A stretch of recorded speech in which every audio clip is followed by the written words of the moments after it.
And it's still WFM 91.7, exactly 10 minutes past 3, and it is time for Women Voices for Peace. I am Bukola Balogun, and good afternoon once again. And today we'll be talking about the overview of women in peace building. Basically, how have women fared in peace building? How effective have women been in the area of peace building, particularly looking at Nigeria and, looking at the world at large? How have women fared as regards peace building?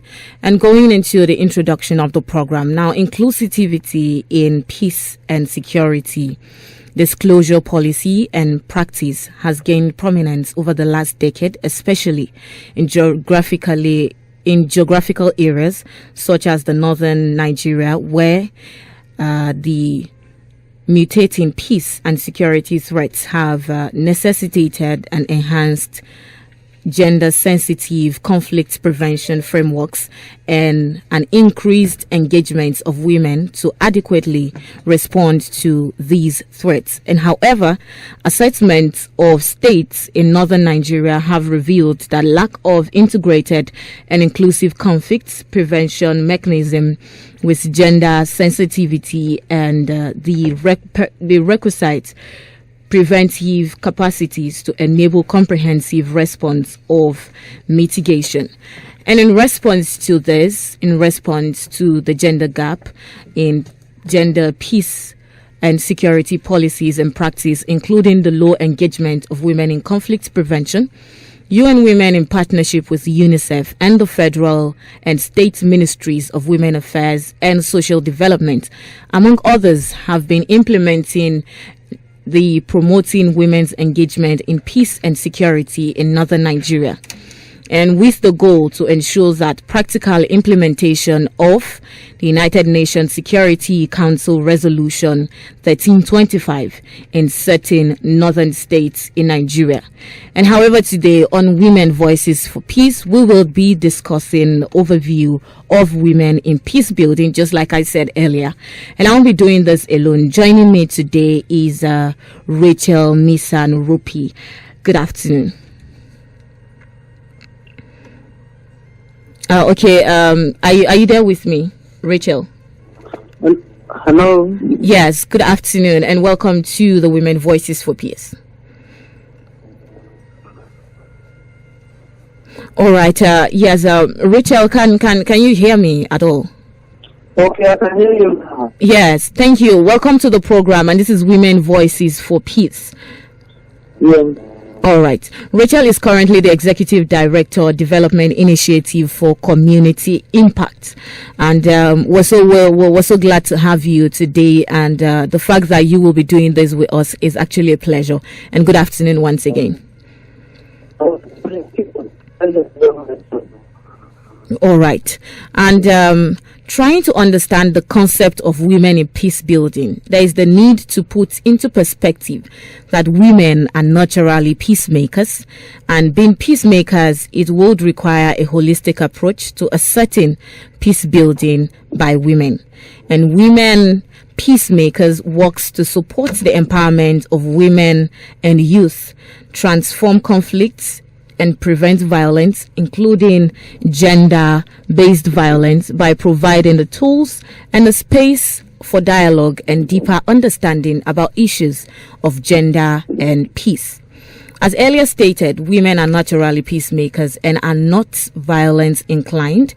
And also, unlike our men, women are veritable tools to seek for peaceful resolution of conflicts in cases where it arises and will not resolve for violence. Having said this, the roles of women in peace building is inevitable, and there is the need for holistic approach towards this objective.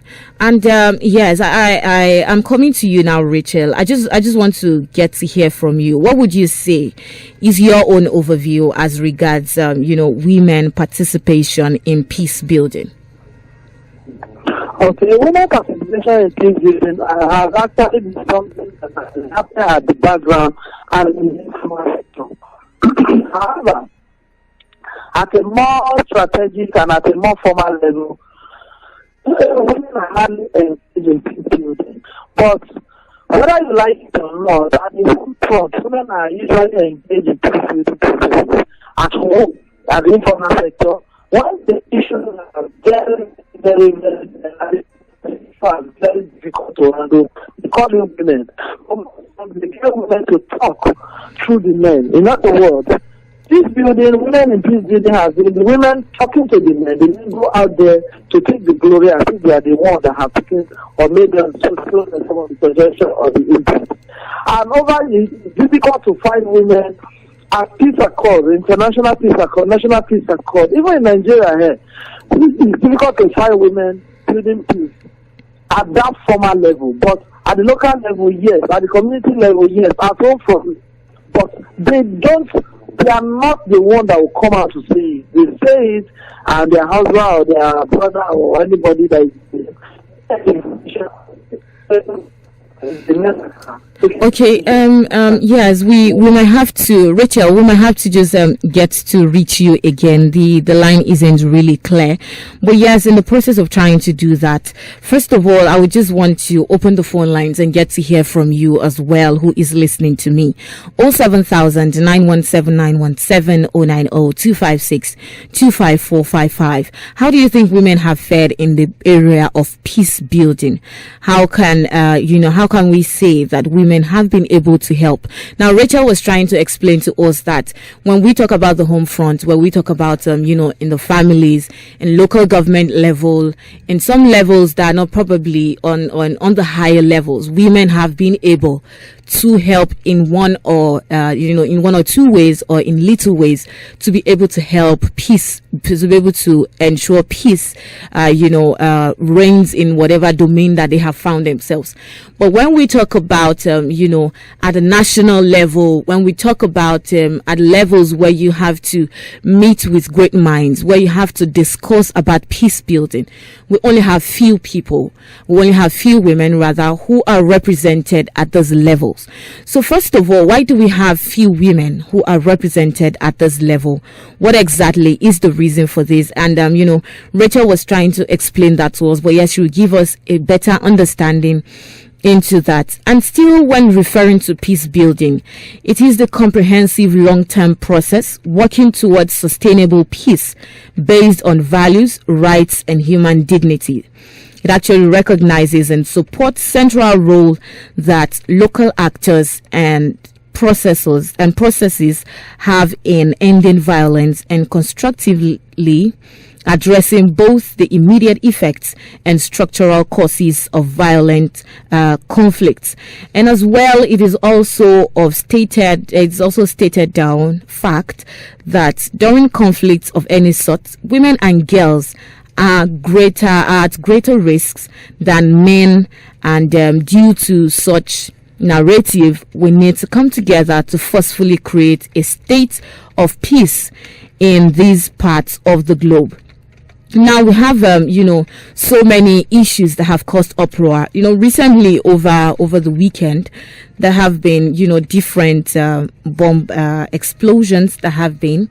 There's a recent one that happened in Maiduguri, and sadly, the case that we had more women affected by the issue of violence.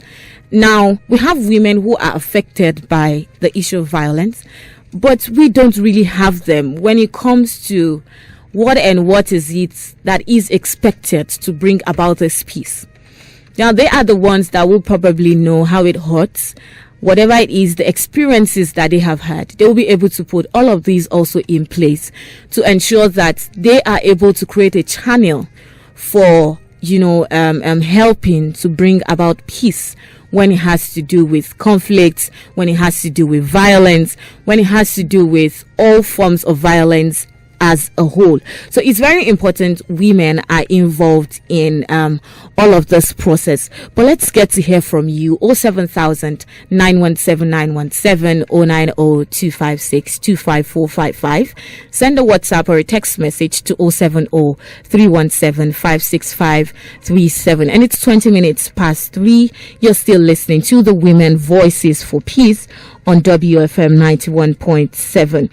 And yes, I have back with me Rachel, and she is going to be speaking further on that which we have been talking about as regards peace building and women inclusion.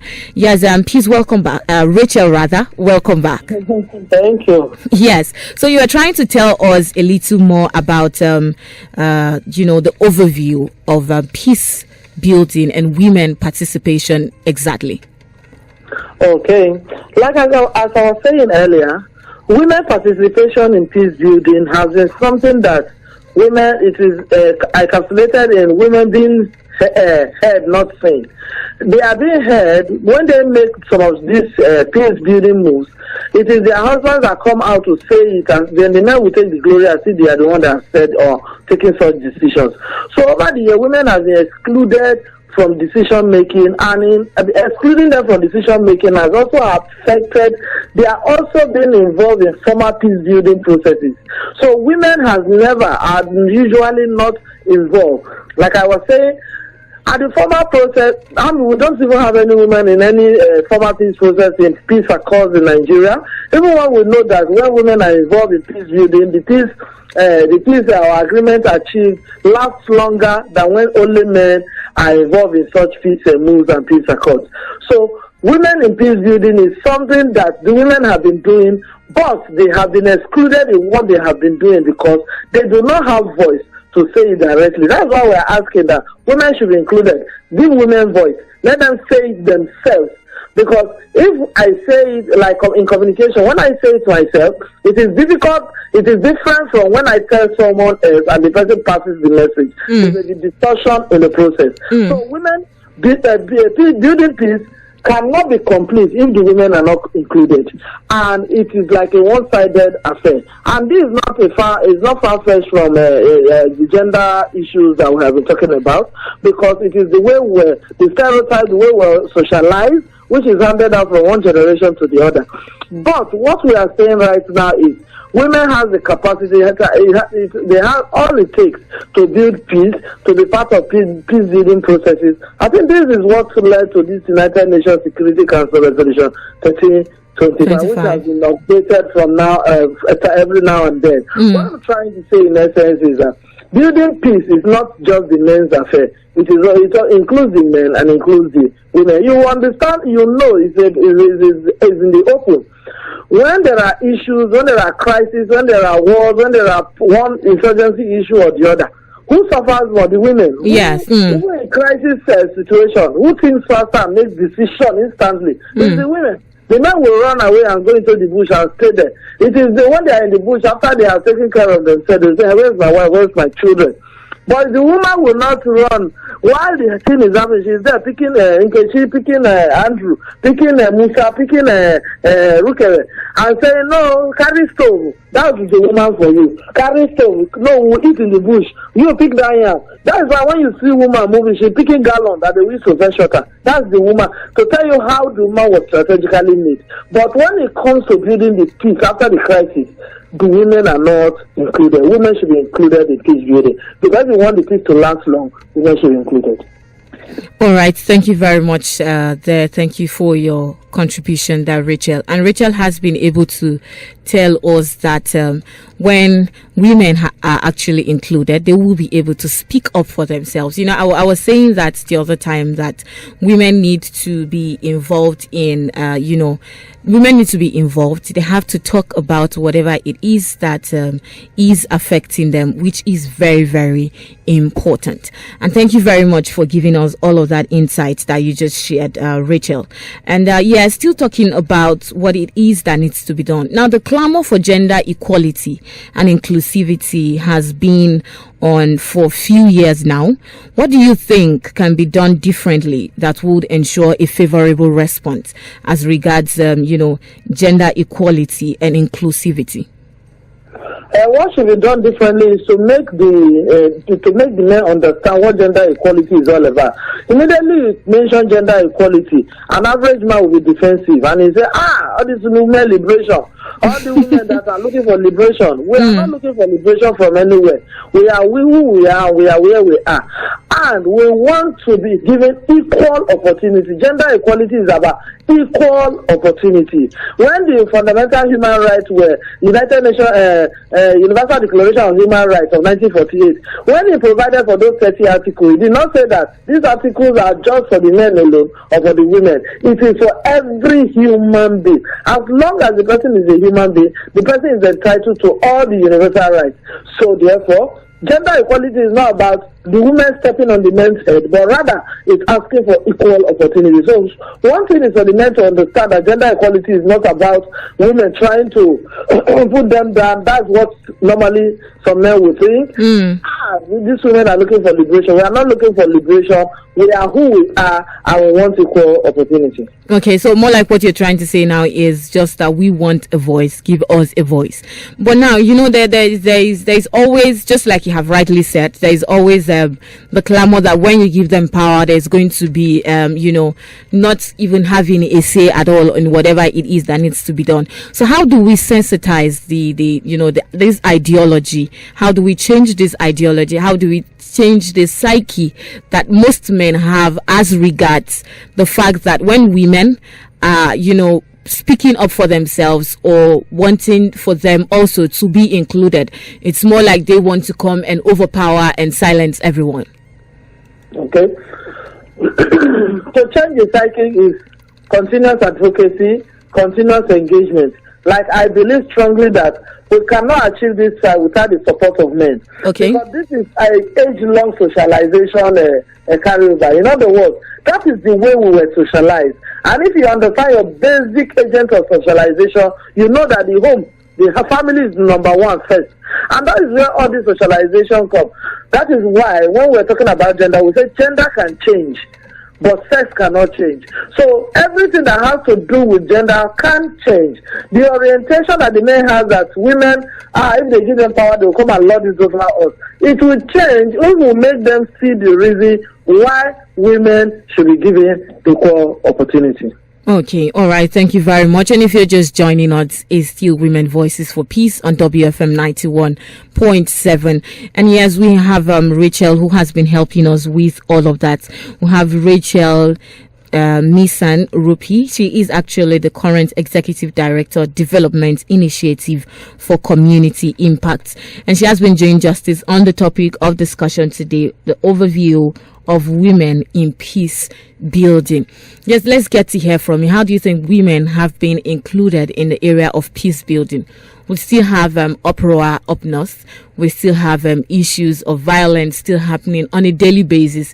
Even on our streets, they still happen on a daily basis.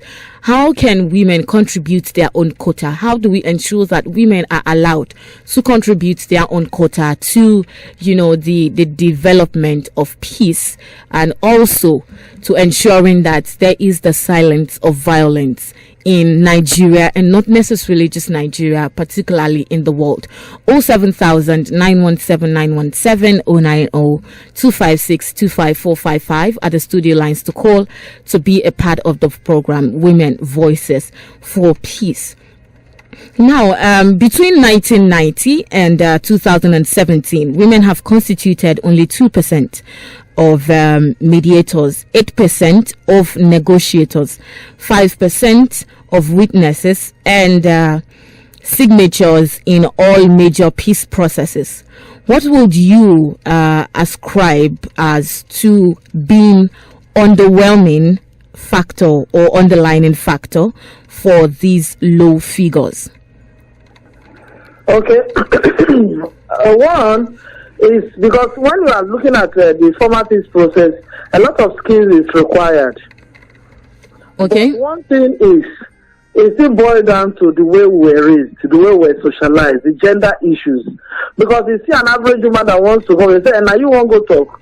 So you want to say you sabi well. You see the woman will withdraw. Some women have capacity, they have skills, but they will not want to come out because they grew up in an atmosphere and an environment where they believe that they should not be seen or they should not be heard but seen. So even without the school or without the education they have, they will still not participate. But that is why we are encouraging women to speak out, to come out and mobilize to be able to be part of this process. Then two, Another thing is the skill, because building peace requires skill. You don't just at that higher level.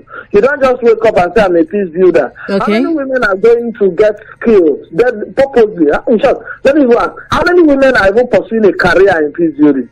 Okay. That's the question. How many women are pursuing a career? Say, me, I want to be a peace builder. I want to be a mediator and what have you. That's your focus. You begin to focus. We allow our people, everybody to pursue the professional or, in quotes, the career that defeats women, that is naturally defeating to women. This one is not too strong. What are you going to do in men-dominated field? So these are some of the things. Most times when you even look for women that should be part of this processes, there are not. But funny enough, there are also women that should be encouraged. For example, had PhD in peace and conflict studies. That should also be encouraged to be part of this process. If you look for them, they are out there. So these are some of the challenges. Most times they don't want women to come. What is she going to say? How do you know? You went to the same school that I went to. You have first degree, I have first degree. You have second degree, I have second degree. You have third degree, I have third degree. PhD in it. So what makes you feel I don't have anything to contribute? Did I fail out of school? So these are some of the things. And the social oppression, let me put it that way. The social oppression against women. Because there's a way you can be bullied out of what you believe in strongly. Before you know, your father will say, you take a small now, you the woman who the woman, which one you they do? The man, if you marry to something, the man will, if the man is not encouraging you, he says, so like you now want to the rain now, your name go they will hear. Forgetting that if my name rain, you won't join for the rain. So these are some of the issues. Lack of motivation, lack of encouragement, and the environment is not friendly. That's why we are saying let's include women. Let's make a conscious effort to include women. Just as political parties are making conscious efforts to include women, if they go by the amount of money they are selling for, women will not be able to afford it. At least a political party reduce the amount. So let's make a conscious effort to say, okay, for every peace process or every peace negotiation, let's get 3 women. If we don't even have the ones that have qualified, they are in school, let's include them. That's what we have for us. I understand you made mention of the fact that, yes, I went to school to go to get an education just like you did. And we are on the same level. I can deliver as much as you can deliver also like a man, or even better. But, you know, I feel some of these things actually start off from the family level, from the homes. Now, you know, growing up, you get to hear something like, oh, this one is supposed to be a boy's job. This is supposed to be a girl's job. Or you see some situations where there is probably financial constraint. Even though the boy is a younger one, you get to hear some situations that are let the boy go to school, that the girl should stay in the house. Now, there is that mentality as regards, aside from mentality, there's that culture. There's that cultural barrier against the girl child where you, more like there's supposed to be a returns to the parents when you are a lady. And every other thing you're being groomed for as a lady is for you to end up in someone's house and just be there to take care of your family. So what part does the home front, what part does the home has to play in this? Yes, like I said, I think you are very conversant with your basic knowledge of agents of socialization. You'll find out that the family is the first agent of socialization that the child comes in contact with, and it is from what you were rented and what you were taught at home that you bring outside, that forms you, that brings about your self-concept. So the home has a lot. But for my dear uncle, you will be surprised that orientation of training boys against the girls is started to change, because parents now know that if you won't train the girl, it's even better. Because at the end of the day, it's like your lifetime investment. When she's married, wherever she is, she must remember home and bring some dividend of whatever, no matter. But the boy will be talking about his family. Master, I have not finished with my wife and my children, and I will see you. But the girl, she was not doing I will see you. Every month she must find something to send back home. So men are now comfortable training, and they are comfortable training their daughters. And some men are, there used to be this quest when men will say, okay, I need a male child. But if you observe the trend now, some young men, once they have 2-3 daughters, they say, is that all? Okay, I'm not having any more child. These children, these are enough for me. These children, and the girls are doing well, taking care of their parents. So other people are learning. Now it's even a competition to send the girl child to school, because you know that when she goes and becomes somebody in life, she will not forget you. She will not abandon you. So the trend is changing. That is why we say gender gender changes from time to time. So when you begin to see about the benefits, it begins to change. Now this goes to say that in peace building, women should be included. At home, it is what you tell your children they grow up to do outside. So when you start to make them to feel that this is a girl, this is a boy, they will come out and be doing a girl and a boy. And this has led to so many anomalies outside there. When you are in school, you are in the same class as a boy. The teacher comes to teach you the same subject. Sometimes the teacher asks the boy and the girl to sit in one seat. And when they write, is it a report card or what they call in primary school? They do not say this report card is for boy. We mark your script or your answer sheet separately. So they do everything together. So why at a point we begin to say the woman is this, the woman is that? What we are saying is give us equal opportunity, include us. We have the wherewithal and the capacity to build peace.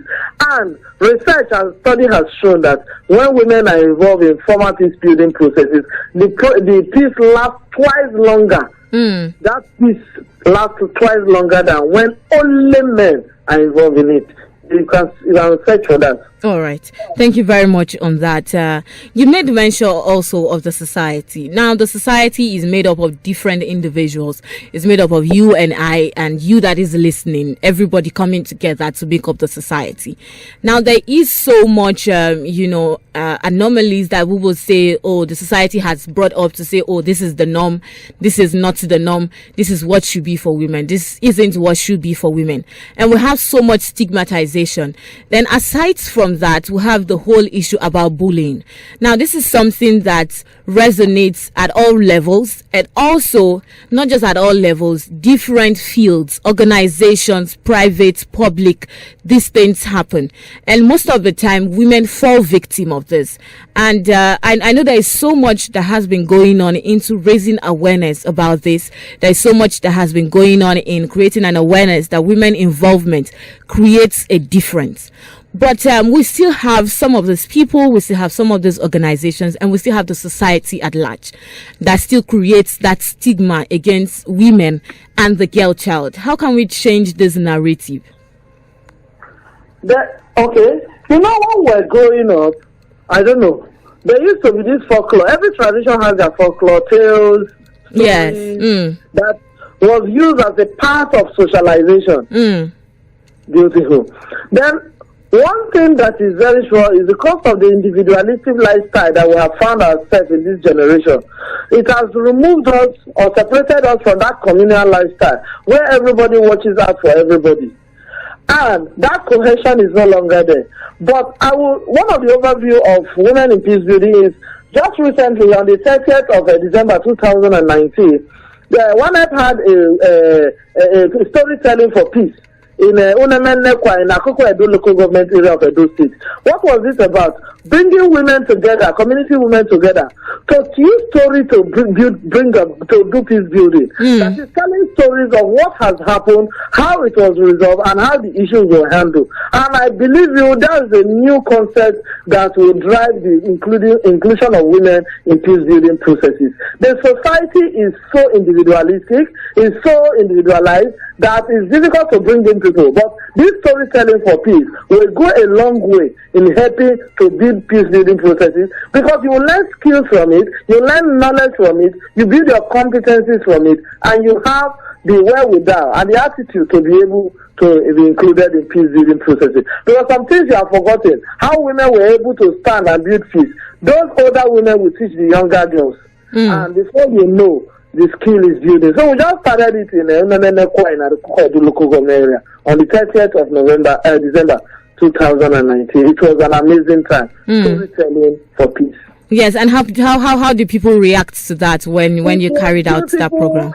It was live streamed, and people all over the world was watching it, and people were commenting that they are interested. People were sending messages from Canada, all over the world, that this is a new concept, that they love this. How can they be part of it? Even the community women were so excited. They said, they have lost touch of how they used to do things. That with this new story, they wanted to continue, and they were bringing suggestions, and you could see most of the women were saying, "Oh, it's true, I remember. If you do like this, it brings about peace." Yeah, I used to remember. You see, they've forgotten, but that storytelling for peace that one organized in that Unamenekwa in the Akoko Edo local government area. Wow. It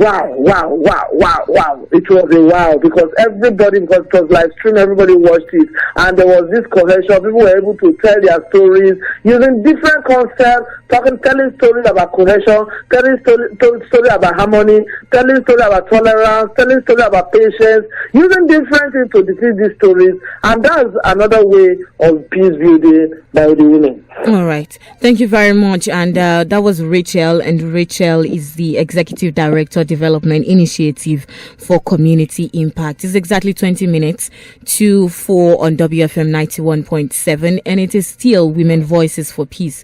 And today we have been talking about the overview of women in peace building. Call us up 07000 917 917 090 256 25455. Send a WhatsApp or a text message to 070 317 56537. And yes, let's get to hear from you. She has been able to say it, that storytelling is another way to ensure that women get to have ideas on how they can ensure that, they get involved in the issue of peace building. Then aside from that, women should ensure that they get educated. Funny enough, we have so many women who are educated out there. We have so many women who are doing great in their own field. But yes, let's speak up. Let's come out to talk. Now, the thing is, it's not just, it's not just rested on probably a particular woman or the first lady of different states, or even the first lady of Nigeria. This is individual work of everybody coming together to form a voice, everybody coming together to serve as a voice to ensure that women are participating in peace building. So I would want to ask, how would you describe the progress in gender parity, mainstreaming it to women in peace and security? Now, we have the whole issue that happened over the weekend in Borno State. There was the explosion that killed so many women and children. And sadly, when there is any form of violence or any unrest, it's women that fall victim the most because of some situations, as particularly with the fact that, I have to be the one to cater for this, I have to be the one to do this, I have to take care of my young ones. Now, women fall victim of forms of violence.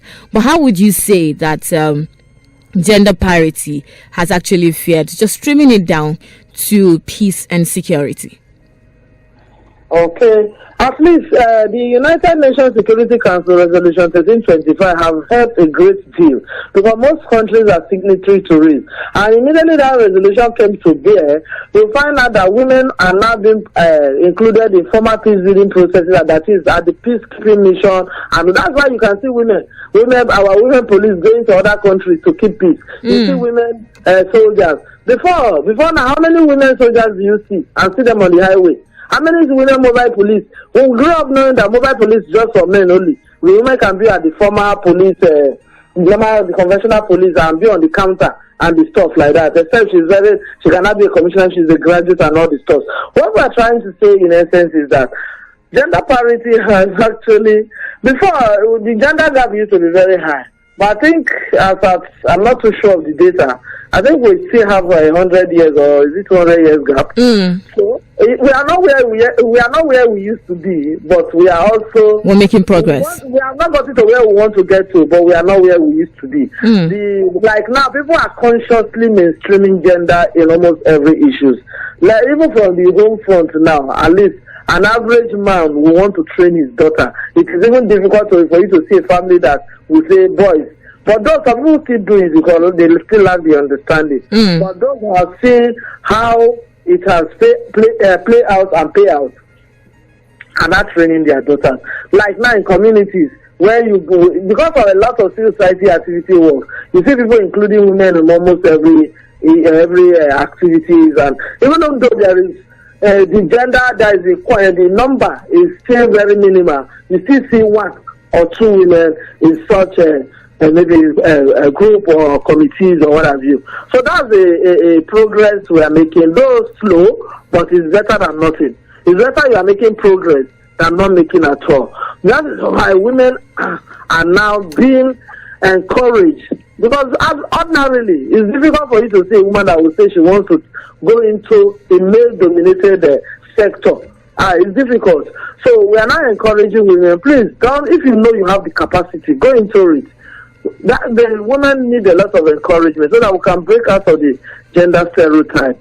And mainstreaming is an ongoing process, and we'll continue to talk until gender parity reduces to none at all. Okay, all right. Thank you very much for that as well. And, I think it's important that we get to know why the rights of women are important. So just to get to know why it is so important that the rights of women are actually brought on the table, and why are women's rights important in situations of armed conflict. Now, talking about armed conflicts, these are the whole insurgency happening in the north. We also have, sometimes around the world we have so much uproar, and we just want to get to know what is actually the importance. Now, we understand the fact that we need to raise awareness in ensuring that women get involved. But what exactly is the importance in ensuring that women get involved? The importance of getting women involved in peace building process cannot be overemphasized. Because if women are involved at every process, any country, okay, look at Rwanda now. Rwanda is now becoming a model for people to go and learn how to develop their country. Because why? Women are given opportunity there to be who they are supposed to be. Women are included in how many percent of women are in the parliament? So, it is important to include women. Why? Because you cannot come and tell me what I'm going through. But if a woman is in that committee or is in any position, and I come and I'm telling my story, she will understand and appreciate my story because she has gone through it. But if the man is there, when I'm talking about something, he will just be looking at me strange. He may have heard his wife say it, but he has not felt it. But if a woman is there, the woman will have felt it. So when I'm talking, she understands. And you see, because of the way we're also oriented in our society, if men are there, it will be difficult for me to even say something. I will just keep quiet and be looking. Because I will be thinking, how will I say this? But if a woman is there, I can boldly talk to the woman and my issues are heard. You understand? So that's some of the things, yes. Okay, so now we're talking about, peace building and women getting involved. How important is the fact that women need to support each other at this point? It is very important because if you want to go very far, we need to move together. Okay. But if you want to go fast, no problem, go alone. But you can go alone, you can go fast, get there, and nobody is there, and you are in a no man's land. But if we want to go very far, we need everybody, woman for woman. Let's support each other. We need to support each other so that we are speaking with one voice. We are supporting. Most times if they want to mock us, they will say women are their own problem. How many women is for women? They're fine there. So they use it to mock us. But they should not worry. Now the narrative will change very soon. They will be so shocked one day. The women you think you have been able to use divide and rule to control over the years will just overnight unite and things will be different. So it is very important to get women to support themselves, because there can't be development if you don't involve every sector of the society. Okay. Most important, when women are on very important members of the society. You can't. There are countries that neglect women don't develop. Go and do a study. Any country that do not appreciate women, that do not think women are important enough to be part of decision making, those countries don't develop. Okay. Look at the way Rwanda is growing. Yes. Oh, I don't know. Okay. So now you mentioned the fact that growing together, this cannot be done excluding men. Because this is more like a collaborative effort. This is more like an effort that everyone needs to come together. Yes. So what is the role of men also in ensuring that women get involved in peace building? Is to make a conscious effort, to always involve women, mainstream women in every activity. and becoming champion to support women, because some men will never listen to lie. But it is the duty of the men that are in position to say, no, in this committee, let's bring in 4 women. In this committee, let's bring in women. Once they are making these conscious moves, you'll be surprised that other women say, okay, no problem, let me say so. So any man, anywhere you have authority and you have position to be able to take decision, please ensure you take decision that women should be included. Sometimes they justify or they give reasons why they don't. So women mess up. We agree. Also men mess up. So, men mess up too. So women, they can be unduly abuse power. Men also unduly abuse power. It's an individual difference thing. But if you are a man, be a champion for the women. It will not take anything away from you. It will make you to have peace. There is no man that does not have a woman in his life. But I'm telling you, it's subject for investigation and study. Most men have the influence of women. They may just be doing gra outside, but at home there's a woman influencing their decision that they take at the formal level. The woman will say, do it like this. Are you getting it? Yeah. When the man comes, he takes his decision. He's a superstar. He's a super champion. And if the decision or what the woman suggested come out fine, he brings the gift home. But the men need the women and the women need the men. So we, the women, are asking the men to support us, encourage us, give us opportunities. Let there be equal opportunity so that we can be part of peace building. And you cannot talk about peace building without talking about decision making. Okay. Decision making is critical. You know, from our homes, it's difficult for decision making, but even in the community, they say, woman, no, you cannot enter this. There's a place women can sit and where women cannot sit. But if the woman is a visitor from another community or from outside, she's allowed in, but the women from that same community do not allow. And I ask them at times, why? I come here to facilitate a training and you're telling me that I can enter, but all the women are standing outside. You say, according to your tradition, women do not enter the hall. Am I a man? I'm a woman. Why am I in the hall? So these are some of the stereotypes that have hindered us. But we want the men to continue to give space. Don't be afraid. We'll not take anything. We are complementing each other. We complement each other. We want to contribute our quota. You have been trying your best. Don't worry. We are not taking anything. We want to add our own to it so that we can grow faster. All right. Thank you very much. Thank you so much for joining us, Rachel, today. But before we allow you go, what do you think is the way forward as regards, the overview of women in peace building? Yes, let's begin to share what women are doing at the community level, at the informal level. Let's begin to share these experiences. Let's begin to tell stories for peace. Let's go back to the drawing board. Let's begin to encourage women. Let's educate women, give them economic empowerment in any form, in any way, and let it be sustainable. Because if you don't have money, my sister, you don't have mouth to. What are you coming to say? So who be that one? What do you want to talk? If you get money for pocket, you get mouth, you can talk. Even when they say a woman cannot get there, because you have money in your pocket, you can talk. But my sister, come and say something, because you have money. So let's build the capacity of women to become economically empowered, not just economically empowered, socially, politically, psychologically, and all the forms of empowerment. Let the women be empowered is a way forward. Let's encourage women to go into the formal peace career. Let them go into this career. Let them not be intimidated that it's a man's word. We agree, it's a man's word, but without the woman, the word is tasteless.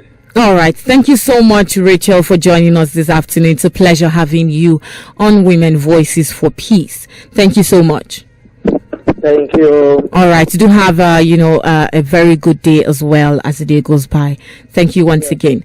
And Rachel Mason Rupi is actually the Executive Director of Development for Community Impact. And yes, we have been talking about the overview of women in peace building. And now to wrap it all up, the situation of women in Nigeria during conflict is pathetic. Women endure sexual violence, involuntary pregnancies, forced to flee their homes, fend for themselves and families. Women also suffer from a post-traumatic stress disorder and psychological consequences of conflict, lack of support, food insecurity, and lots more. This narrative and conditions set aside for women welcomes the need for an action plan. Hence, women have got to take a deliberate and precise effort to unite and put an end to the violation of our rights, and also ensuring full participation in peace negotiations and peace building. It is against this backdrop that Women Voices for Peace has come to provide a framework for the protection of women and inclusion of gender perspective in peace building activities. Yes, thank you very much for that. And Women Voices for Peace actually holds every Tuesday. It holds by 3 p.m. every Tuesdays on WFM 91.7. I just want you to keep it locked to WFM 91.7, and we have come to the end of the program as well this week. We just hope that you have been able to get one or two as regards women participation in peace building, which is very, very important as well. Thank you very much to my producer. Thank you, Anthony Damelta. Thank you so much for making this possible, and as well as Blessing Kale. Yes, coming up next on Women Radio will be the Big Tunes Show. I am Bukola Balogun. Good afternoon. Our world is threatened by terrorism, wars, killings, and various vices. Its effects are mostly felt by women and girls. Peace and security is a collective responsibility as it concerns women, girls, and boys. Join ONEP on Women's Voices for Peace every Tuesday at 3 p.m. on Women Radio WFM 91.7 as we engage on issues of women, peace, and security. On Women's Voices for Peace on Women Radio WFM 91.7. WFM 91.7.